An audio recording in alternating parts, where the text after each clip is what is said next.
नमस्कार, स्वागत है आपका कमोडिटी निवेश में, जहां हम आपके कमोडिटी से जुड़े तमाम सवालों के जवाब देते हैं। साथ ही कमोडिटी मार्केट में ट्रेडिंग रणनीति बनाने में हम आपकी मदद करते हैं। कोई भी सवाल हो आप हमें पूछे। हमारा नंबर है 9136934058।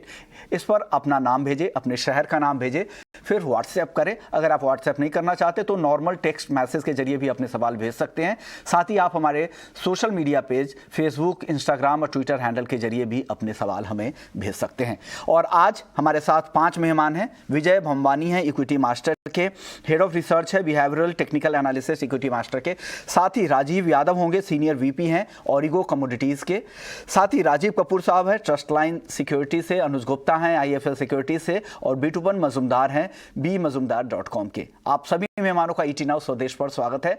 सबसे पहले लेकिन आज चांदी की चाल देख लेते, क्योंकि पूरे ही बेस मेटल्स पैक में आज अच्छी तेजी देखने को मिल रही है और लीड हालांकि कॉपर जिंक कर रहा है, लेकिन चांदी की भी चमक इसलिए महत्वपूर्ण है क्योंकि चाइना से जिस तरह के डेटा आ रहे हैं, ऐसा लग रहा है कि चाइना का इंटरेस्ट है चांदी की खरीदारी में बढ़ रही है। हालांकि एक खबर चीन को लेकर यह भी है कि चीन में जितने भी मेजर बैंक्स हैं उनका एक्सपोजर, अब उन्होंने नए एक्सपोजर के लिए, नए पोजीशन के लिए अभी सस्पेंशन लगा रखा है, अभी पाबंदी लगा रखी है अगस्त तक के लिए। हालांकि सेंट्रल बैंकों की तरफ से या इंस्टीट्यूशनल बाइंग चाइना में आ रही है। तो चांदी पर इसका क्या असर होगा? हमने एक ब्रोकर्स का एक बड़ा पोल भी किया था आज, वो सबसे पहले देख लेते कि चांदी में किस तरह के इंटरेस्ट बड़े ब्रोकर्स के आ रहे हैं।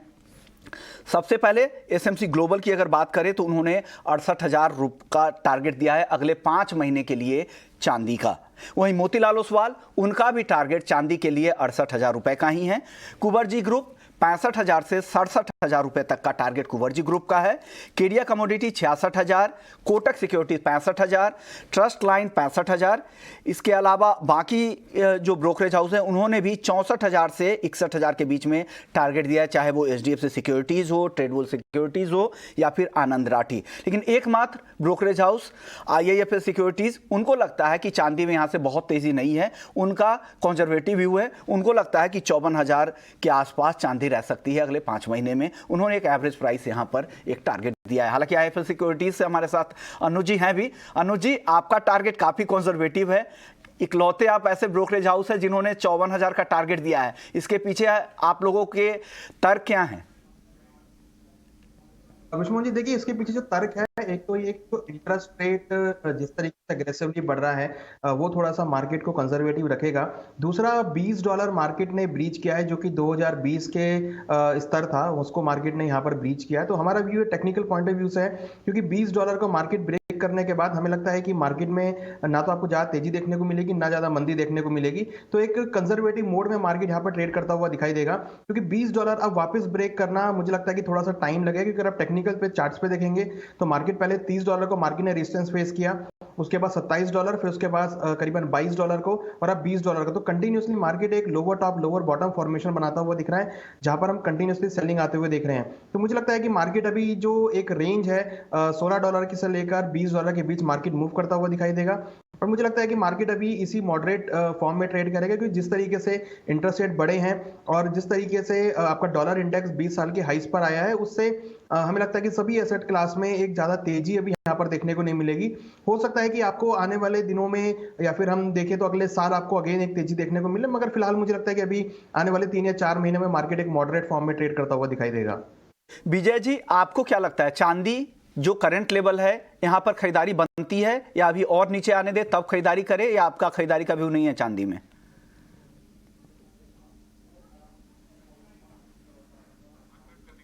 अनम्यूट कीजिएगा सर, आपका ऑडियो म्यूट है सर। शुक्रिया मुझे अपने शो में शामिल करने के लिए। जी विजय जी, शायद वापस से म्यूट हो रहा है आपका वीडियो। नमस्कार, आपको आवाज सुनाई दे रही है? जी जी बिल्कुल आ रही है सर, कहिए। हाँ, नमस्कार। जहां तक मेरा सवाल है, मुझे लगता है 7 नवंबर 2022 को जो मिड टर्म इलेक्शन है अमेरिका में, तब तक डॉलर को बढ़ाए रखने की चेष्टा होगी और उसके कारणवश प्रेशियस मेटल्स यानी सोने और चांदी में एक दबाव बना रहेगा, क्योंकि डॉलर जो है एक इनवॉइसिंग करेंसी है जिसमें पेमेंट सेटल होती है करेंसी कमोडिटी मार्केट की।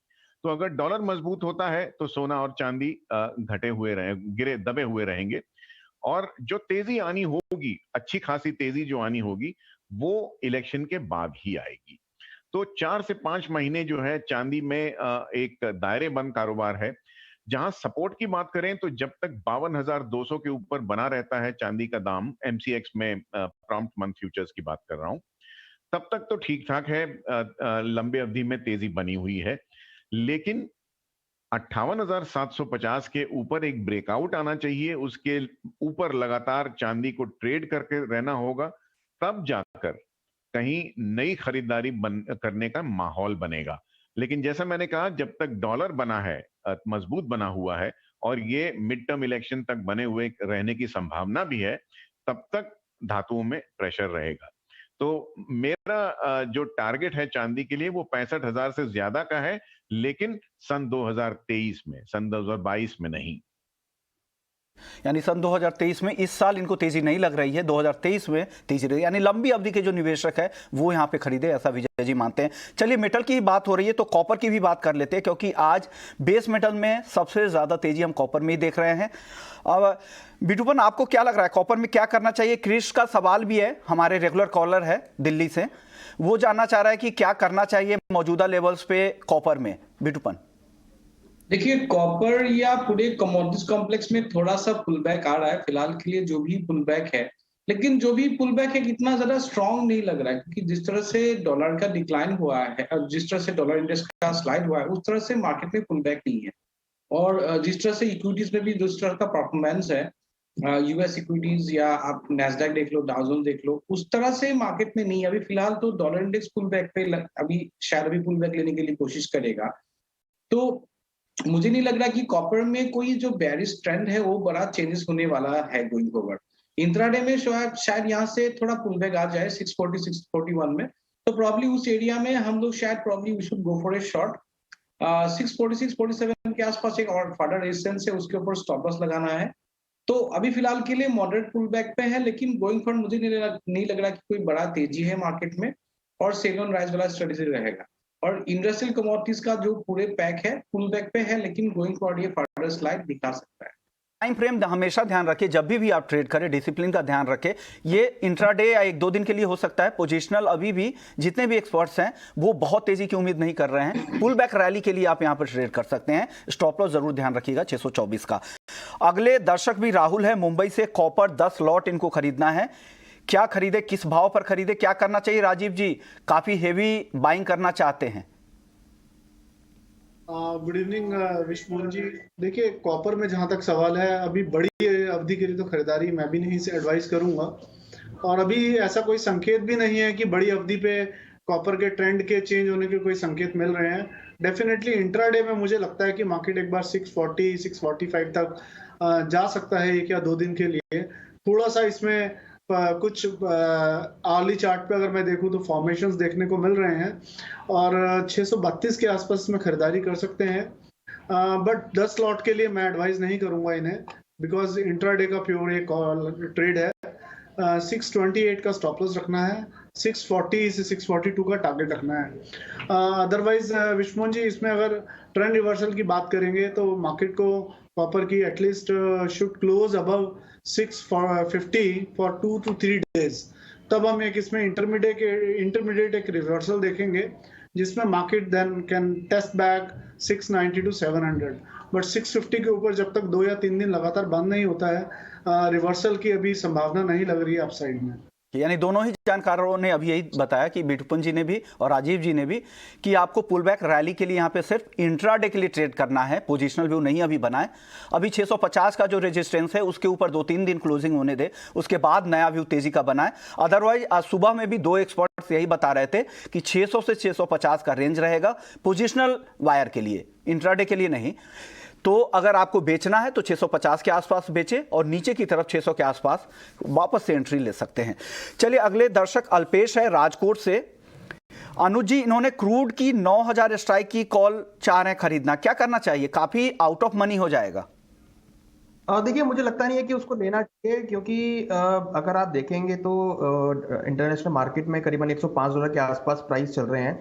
और MCX में अगस्त कॉन्ट्रैक्ट करीबन 7,940 के आसपास चल रहा है। मुझे लगता है कि अगर इनको ट्रेड लेना है तो 7,500 का पुट ऑप्शन ले सकते हैं, जो कि करीबन 290 के आसपास चल रहा है। हमें लगता है कि आज थोड़ा सा मार्केट का सेंटिमेंट थोड़ा सा नीचे की तरफ आ सकता है, तो इनको इंट्राडे का ट्रेड लेना है तो हमारा थोड़ा सा बियरिश व्यू है। यहाँ पर करीबन 290 के आसपास खरीदारी करें 7,500 की पुट के अंदर। स्टॉप लॉस 238 का लगाए, टारगेट हमें लगता है 400 तक देखने को मिल सकता है। तो या फिर फ्यूचर के अंदर बिकवाली का ट्रेड ले सकते हैं, या फिर अगर ऑप्शन में ट्रेडिंग करनी है तो हमारा व्यू है कि आप 7,500 की पुट में खरीदारी का ट्रेड बना सकते हैं। दर्शक मयंक गुप्ता हैं यूपी से, कॉपर में क्या ट्रेड करना चाहिए विजय जी? मेरा जो नजरिया है कॉपर में वो मंदी का ही है। उसकी वजह मैं आपको बता दूं, लैटिन अमेरिका में धातुओं का एक्सपोर्ट बहुत ज्यादा होता है और उनमें भी चिली नाम का जो देश है जिसे कॉपर एक्सपोर्ट का राजा कहते हैं, वहां पर पॉलिटिकल और आर्थिक बहुत उथल पुथल हो रही है और उन्हें पैसे की तंगी है। वो मार्केट में काफी भारी मात्रा में कॉपर उतार रहे हैं, जिसकी वजह से ऊपरी ओर से दबाव बना रहेगा कॉपर में। तो आप क्योंकि 30% दाम उच्चतम स्तर से जो हाईएस्ट पीक से गिरे हैं, उसकी वजह से आप अगर खरीदना चाहते हैं कि बहुत ज्यादा गिरावट हो गई यहां से खरीदना चाहिए, तो ये एक गलत धारणा है। टेक्निकल एनालिसिस में कहते हैं don't catch a falling knife, गिरती हुई छुरी को पकड़ने की चेष्टा मत कीजिए।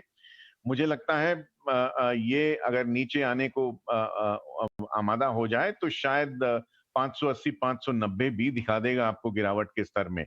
और जैसा दूसरे विशेषज्ञों ने भी कहा, जो 640-45 का स्तर है, ज्यादा से ज्यादा 650 का स्तर है, वहां पर भारी मात्रा में बिकवाली आने की संभावना है। इसलिए आप अगर खरीदारी ना करें तो ये बेहतर होगा।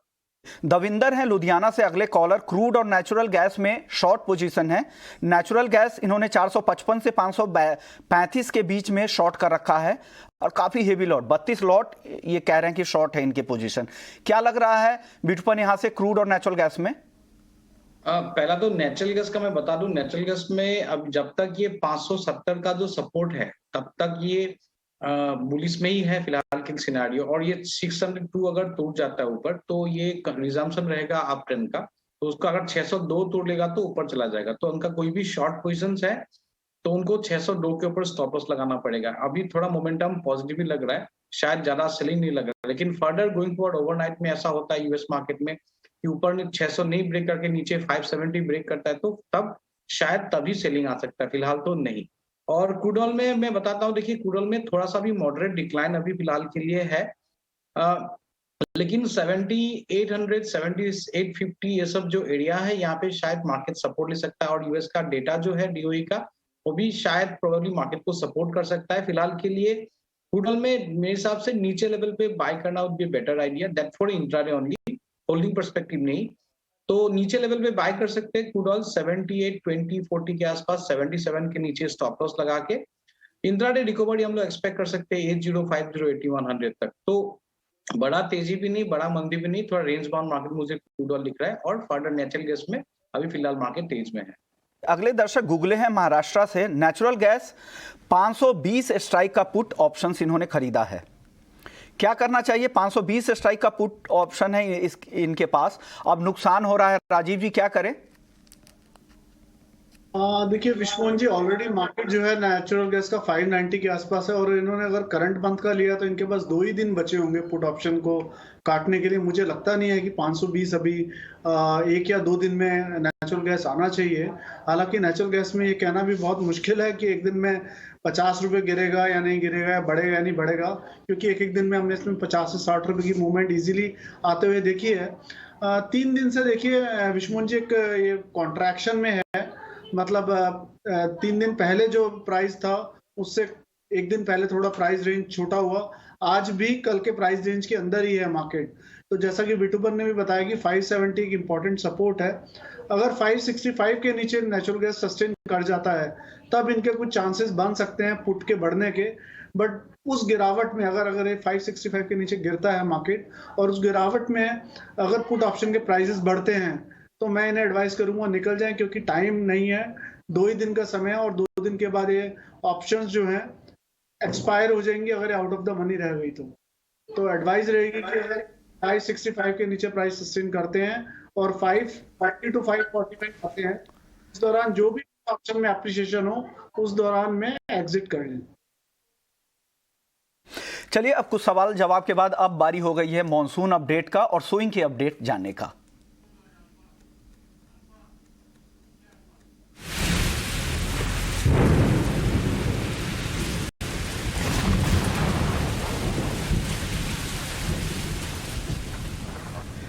चलिए, अब मॉनसून अपडेट में और ग्राउंड पर क्या स्थिति है, खरीफ बुआई की क्या स्थिति है, इस पर बात करने के लिए हमारे साथ ऑरिगो कमोडिटीज के senior vice president Rajeev Yadav ji हैं।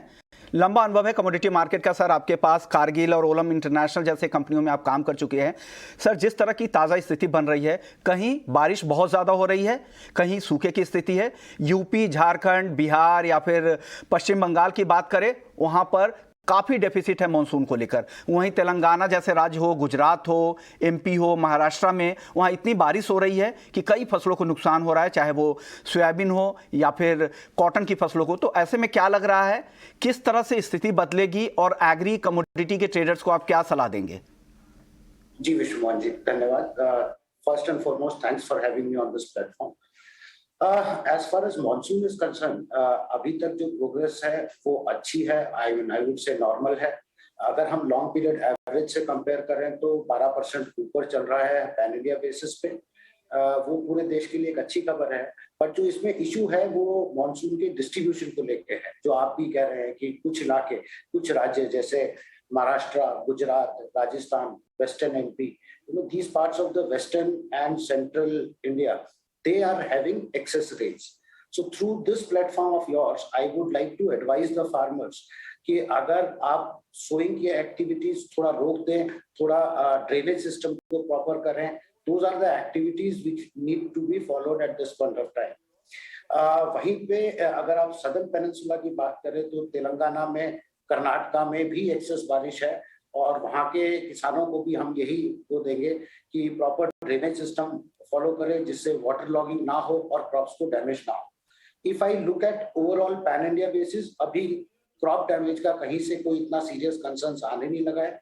और अच्छी खबर ये है कि जो आगे वाला फोरकास्ट आया है उसमें इन राज्यों में अब बारिश स्लो डाउन होनी चाहिए, जिससे क्रॉप को वापस नॉर्मल स्टेज में आने में मदद मिले।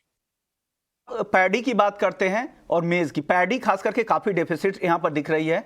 खरीफ सोइंग की जो अब तक के जो 15 जुलाई तक के जो आंकड़े आए थे उसमें 16-17% की डेफिसिट अभी भी है। क्या वहां पर रिकवरी देखने को मिलेगी? क्योंकि जो सेकेंड स्पेल जो यहां पर उम्मीद की जा रही थी कि यूपी में या फिर बिहार, झारखंड में अच्छी बारिश होगी, वो काफी मॉडरेट ही स्थिति में। क्या लग रहा है, आगे स्थिति सुधरेगी और बुआई नॉर्मल होगा क्या धान की?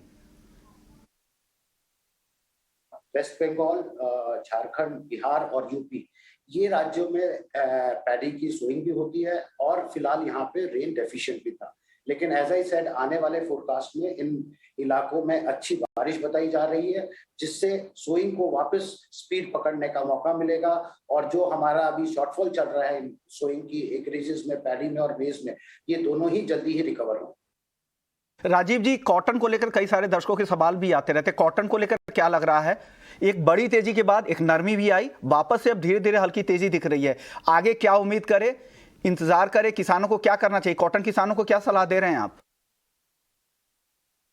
तो सलाह सबसे पहले ये रहेगी कि जितने जो बेस्ट पॉसिबल फार्म प्रैक्टिसेस हैं वो फॉलो करें और क्रॉप को फर्दर डैमेज या डैमेज की तरफ ना जाने दें। So that's my first advice. Second is in terms of there is an old saying कि farmer is the wisest economist. So उस पर्सपेक्टिव से आप देखेंगे तो पिछले साल तेलों में और तिलहनों में और साथ ही साथ कॉटन के अच्छे प्राइसेस बने रहे हैं, जिसका डायरेक्ट असर सोइंग पे देखने को मिला है। इनकी एकरेजेस फिलहाल तो बढ़ी हुई हैं। ऑन एन ओवरऑल बेसिस भी मुझे लगता है कि कॉटन की एकरेज पिछले साल से 2-2.5% ज्यादा रहेगी। इसी प्रकार से सोयाबीन में इधर हम पिछले साल के बराबर रहेंगे या मार्जिनली थोड़ा बहुत सोयाबीन कॉटन की तरफ जा सकता है, जिसकी वजह से थोड़ा शॉर्टफॉल कॉटन सोया की एकरेजेस में रह सकता है। But on an overall basis the good crop will definitely put prices under pressure, but on a long term basis the overall good kharif crop can lead to stabilizing the prices, and which will also help government to achieve their target towards inflation reduction. Okay. महंगाई पे भी काफी control मिलेगा। Okay, यानी खरीफ के जो overall जो आंकड़े आएंगे वो आगे चल के बेहतर होंगे, भले अभी शॉर्ट टर्म में दिक्कतें लग रही होंगी, उससे महंगाई कंट्रोल करने में भी सरकार को मदद मिलेगी। शुक्रिया सर, आपने वक्त निकाला हमारे लिए। चलिए वापस लौटते हैं। अब रैपिड फायर राउंड में फटाफट से जवाब लेना पड़ेगा, वक्त काफी कम है। एक दर्शक पूजा है रायपुर से, 15 दिन में चने का भाव जानना चाह रही हैं। फटाफट बताइएगा अनुज जी, क्या लग रहा है 15 दिन में चने का भाव? देखिए, चने के भावों में हमें लगता है कि थोड़ी नरमी यहाँ देखी जा सकती है, क्योंकि यहाँ पर इंपोर्ट भी दालों का स्टार्ट हुआ है और कहीं ना कहीं देखें तो अच्छी बारिश के लिए स्विंग भी अच्छी बन सकती है। तो हमें लगता है कि दालों के अंदर भावों में नरमी देखी जा सकती है। अगले दर्शक प्रमोद है एमपी से, 2 महीने में जीरा कहां तक जा सकता है? राजीव जी, छोटा जवाब। को विश्वमोहन जी, जीरा थोड़ा सा स्ट्रांग लगता है। मुझे लगता है जीरे में खरीदारी करके चलना चाहिए। जीरे में दाम बढ़ सकते हैं टूवर्ड्स 23,800 से 24,000। ओके। हितेश जैन है एमपी से, कॉटन केक 2560 पे खरीदा है, क्या 2800 तक की उम्मीद करें क्या? अनुज जी। अनुज गुप्ता जी, कॉटन केक 2800 तक जा सकता है, 2560 की बाइंग है। चल राजीव जी, आप बता दीजिए। जी 2650 के आसपास एक इसमें थोड़ा सेलिंग प्रेशर है। अगर 2650 को ये सक्सेसफुली क्रॉस कर जाता है तो 2800 जा सकता है। सुरजीत दिल्ली से है, 4 लॉट जिंक है 272 पे। विजय जी, क्या लग रहा है? छोटा जवाब दीजिएगा। जिंक में तेजी दिख रही है क्या? 272 पे इन्होंने खरीद रखा है। इन्हें अभी फिलहाल तो मुनाफा मिल रहा है। इनको 275 के आसपास का स्टॉप लॉस बनाकर लगाकर बने रहना चाहिए, और जैसे जैसे ये 280 की तरफ जाए पार्शियल मुनाफा वसूली कर लेनी चाहिए। 282 पे सारा स्टॉक जो है अपना वो एग्जॉस्ट कर लें, क्योंकि अभी एक्सपायरी भी आ रही है जुलाई सीरीज की। ओके। अनुज जी, अगला सवाल मनीषा पलवल है, शाम के सत्र के लिए कॉपर का क्या टारगेट है आपका? देखिए, शाम के लिए मुझे लगता है कि कॉपर के अंदर खरीदारी का ट्रेड बना सकते हैं। ऊपर में 638 से लेकर 640 तक के लेवल देखने को मिल सकते हैं। ओके। सुब्रत सिन्हा पश्चिम बंगाल से, क्रूड और मेंथा का शॉर्ट टर्म आउटलुक जानना चाह रहे हैं। क्रूड का आउटलुक क्या है आपका शॉर्ट टर्म में बिटवन? क्रूड में मुझे लग रहा है, देखिए शॉर्ट टर्म में तो डाउन ट्रेंड है, लेकिन इंट्राडे में आज थोड़ा बाइंग है। शॉर्ट टर्म में मुझे लग रहा है क्रूड में गोइंग फॉरवर्ड 7400 रह सकता है, लेकिन फिलहाल आज के लिए नीचे लेवल पे बाइंग दिखेगी। ओके। मेंथा का आउटलुक क्या है शॉर्ट टर्म का, राजीव जी? जी 1000 के आसपास मेंथा में एक इम्पोर्टेंट सपोर्ट है, और वहीं से मार्केट लौट रहा है, तो एक बार थोड़ा सा ऊपर में दिख सकता है 1030 1032 तक। ओके, शुक्रिया राजीव जी आपका, विजय भंबानी जी आपका, अनुज जी आपका, बिटवन आपका। आप लोगों ने वक्त निकाला और ज़्यादा से ज़्यादा सवालों के जवाब देने की कोशिश की। तो कमोडिटी निवेश में फिलहाल इतना ही, लेकिन आप बने रहिए हमारे साथ। ब्रेक के बाद आपके लिए लेकर आएंगे स्वदेश विशेष। नमस्कार।